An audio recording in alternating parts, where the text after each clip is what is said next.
அண்மை செய்தி. வள்ளலார் சர்வதேச மையம் அமைக்க திட்டமிடப்பட்டுள்ள நிலம் குறித்து நிபுணர் குழு அறிக்கை அளித்திருக்கிறது. கூடுதல் விவரங்களை செய்தியாளர் மதியழகன் வழங்க கேட்கலாம். மதியழகன் வணக்கம். இந்த அறிக்கையின் முக்கிய அம்சங்கள் என்ன? வடலூர் வள்ளலார் சத்திய ஞான சபையில் வள்ளலார் சர்வதேச மையம் அமைக்க எதிர்ப்பு தெரிவித்தும் ஆதரவு தெரிவித்தும் தாக்கல் செய்யப்பட்ட வழக்குகள் நீதிபதிகள் ஆர் சுரேஷ்குமார் மற்றும் எஸ் சவுந்தர் தலைமையிலான அடங்கிய சிறப்பு அமர்வில் விசாரணைக்கு வந்தது. அப்பொழுது தமிழக அரசு தரப்பில் ஆஜரான தலைமை வழக்கறிஞர் பி எஸ் ராமன், தமிழக அரசு 99 கோடி ரூபாய் செலவில் அமைக்க உள்ள சர்வதேச வள்ளலார் மையத்துக்கு தேவையான சுற்றுச்சூழல் அனுமதி, மாசு கட்டுப்பாட்டு வாரிய அனுமதி, நகரமைப்பு திட்ட அனுமதி உள்ளிட்ட அனைத்து அனுமதிகளும் பெறப்பட்டுள்ளன என கூறி அது தொடர்பான மனுக்களை தாக்கல் செய்தார். சர்வதேச மையம் கட்டி கொடுத்து சத்திய ஞான சபையை அரசு எடுத்துக்கொள்ள போவதாக மனுதாரர் தரப்பில் அச்சம் தெரிவிக்கப்பட்டது. ஆனால் சர்வதேச மையம் கட்டப்பட்டு மீண்டும் அறக்கட்டளை வசம் ஒப்படைக்கப்படும் என அரசு சார்பில் விளக்கம் அளிக்கப்பட்டது.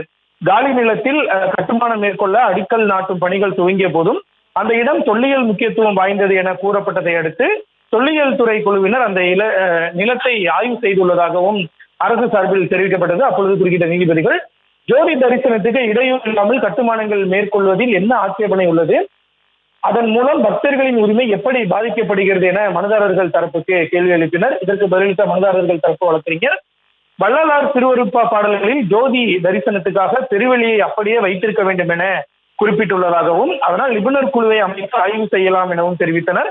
அதனால் வேறு இடத்தில் சர்வதேச மையம் கட்டலாம் எனவும் 100 ஆண்டுகளுக்கு மேலான இந்த கோயில் தொல்லியல் முக்கியத்துவம் வாய்ந்தது என்பதால் அதனை பாதுகாக்க வேண்டும் என விளக்கம் அளிக்கப்பட்டது. இதுவரை இந்த இடத்தை தொல்லியல் முக்கியத்துவம் வாய்ந்தது என அறிவிக்காத நிலையில் எப்படி ஆட்சேபம் தெரிவிக்க முடியும் எனவும் நீதிபதிகள் கேள்வி எழுப்பினார்கள்.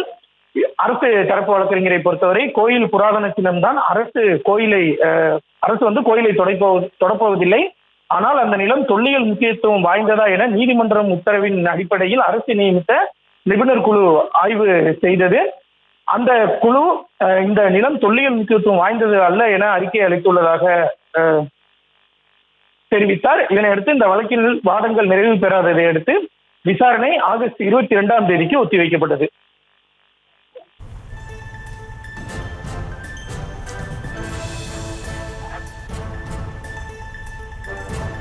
விவரங்களுக்கு நன்றி மதியழகன். செய்திகளை உடனுக்குடனும் துல்லியமாகவும் தெரிந்து கொள்ள சப்ஸ்கிரைப் பண்ணுங்க.